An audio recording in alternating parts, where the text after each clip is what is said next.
पश्चिम Asia की राजनीति एक बार फिर ऐसे मोड़ पर खड़ी हुई नजर आ रही है जहां कूटनीति और टकराव के बीच की रेखा बेहद धुंधली होती जा रही है। दुनिया की निगाहें जिस शांति वार्ता पर टिकी थी वो आखिरकार बिना किसी ठोस नतीजे के खत्म हो गई।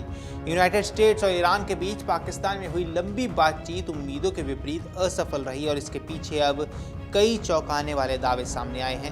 नमस्कार, आप देख रहे हैं अमर उजाला। मैं हूं आपके साथ साहिल सुयाल। इस वीडियो में आपको बताएंगे एक ऐसा चौंकाने वाला दावा जो कि अब पाकिस्तान की तरफ से किया गया है। दरअसल करीब 21 घंटे तक चली इस मैराथन वार्ता के दौरान दोनों देशों के बीच तनाव कम करने की दिशा में एक अहम कदम माना जा रहा था, लेकिन बैठक खत्म होते होते ये साफ हो गया कि कई अहम मुद्दों पर सहमति नहीं बन पाई है। परिणाम स्वरूप दोनों देशों के प्रतिनिधिमंडल बिना किसी समझौते के अपने अपने देश वापस लौट गए। इस पूरे घटनाक्रम में सबसे बड़ा और चौंकाने वाला दावा जो कि पाकिस्तान में ये वार्ता चल रही थी, अब ईरान के द्वारा किया गया है। ईरान के विदेश मंत्री सैयद अब्बास अरागची ने आरोप लगाया है कि बातचीत के दौरान अमेरिका के प्रतिनिधि जेडी वैंस को बेंजामिन नेतन्याहू का फोन आया था, जिसके बाद बातचीत का पूरा फोकस ही बदल गया। उनके मुताबिक इस कॉल के बाद वार्ता अमेरिका ईरान संबंधों से हटकर इजराइल के हितों की ओर झुक गई, जिससे बातचीत पटरी से उतर गई। अरागची ने यह भी कहा कि ईरान इस वार्ता में पूरी ईमानदारी और सकारात्मक सोच के साथ शामिल हुआ था, लेकिन अमेरिका ने बातचीत की मेज पर वो हासिल करने की कोशिश की जो वो युद्ध के जरिए नहीं कर पाया।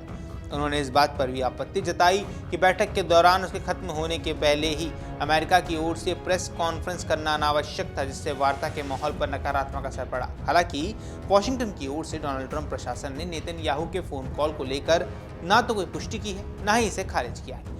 इस चुप्पी ने पूरे मामले को और ज्यादा रहस्यमयी बना दिया है। ईरान की ओर से यह भी दावा किया जा रहा है कि इस लंबी बातचीत के दौरान उनकी टीम ने देश के बुनियादी हितों और संप्रभुता से कोई समझौता नहीं किया। खासतौर पर उन्होंने शांतिपूर्ण परमाणु कार्यक्रम के अधिकारों को सुरक्षित रखने पर जोर दिया। ईरान का कहना है कि अमेरिका ने कई अत्यधिक मांगे रखी जिन्हें मानना उनके लिए संभव नहीं था। ईरानी संसद के स्पीकर मोहम्मद बागेर गलीबाफ ने भी इस वार्ता पर प्रतिक्रिया देते हुए कहा कि ईरान ने बातचीत से पहले ही साफ किया कि वह सद्भावना के साथ आगे बढ़ रहा है, लेकिन पिछले युद्धों के अनुभवों के चलते उसे अमेरिका पर भरोसा नहीं है। उन्होंने सोशल मीडिया पर लिखा, हमारे पास जरूरी इरादा और सद्भावना थी, लेकिन हम दूसरे पक्ष पर भरोसा नहीं करते। ईरान के अर्थ सरकारी समाचार एजेंसी तस्नीम ने भी अपने सूत्रों के हवाले से कई अहम खुलासे किए। रिपोर्ट्स के अनुसार अमेरिका का असली उद्देश्य उन लक्ष्यों को हासिल करना था जिन्हें वे सैन्य कार्रवाई के जरिए हासिल नहीं कर पाया। इनमें स्ट्रेट ऑफ हॉर्मुज़ से जुड़ा नियंत्रण और ईरान के परमाणु कार्यक्रम को सीमित करना शामिल था। ईरानी प्रतिनिधिमंडल ने इन मांगों को सिरे से खारिज किया। दूसरी ओर अमेरिकी राष्ट्रपति डोनाल्ड ट्रंप ने इस वार्ता को लेकर एक अलग ही दृष्टिकोण पेश किया। उन्होंने दावा किया कि ईरान को बातचीत की मेज पर लाने में अमेरिका की सख्त चेतावनियों की बड़ी भूमिका रही। ट्रंप ने कहा कि सभ्यता को खत्म करने जैसे कड़ी चेतावनी देने के बाद ही ईरान बातचीत के लिए तैयार हुआ। मीडिया रिपोर्ट्स के मुताबिक ट्रंप ने कहा कि मैं आपको बता दूं, उस बयान ने उन्हें बातचीत की मेज पर ला खड़ा किया। अब वे बातचीत से उठ चुके हैं, लेकिन मुझे पता है कि वे फिर वापस आएंगे और हमें सब कुछ देंगे जो हम चाहते हैं। उनके इस बयान से साफ है कि अमेरिका अब भी इसी मुद्दे पर दबाव की रणनीति बनाए रखना चाहता है। इस असफल वार्ता के कई व्यापक प्रभाव हो सकते हैं। सबसे बड़ा असर क्षेत्रीय स्थिरता पर पड़ सकता है, जहां पहले से ही तनाव चरम पर है। इसके अलावा वैश्विक ऊर्जा बाजार और अंतर्राष्ट्रीय कूटनीति पर भी इसका असर देखने को मिल सकता है, जहां विशेषज्ञों का मानना है कि इस तरह की असफल वार्ताएं दोनों देशों के बीच अविश्वास को बढ़ाती हैं।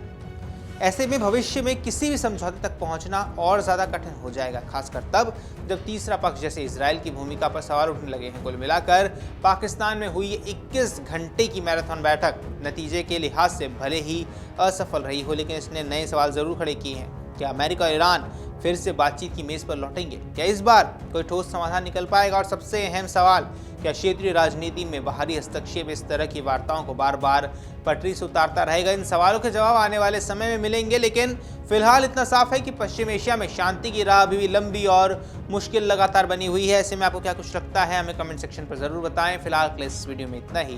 नमस्कार।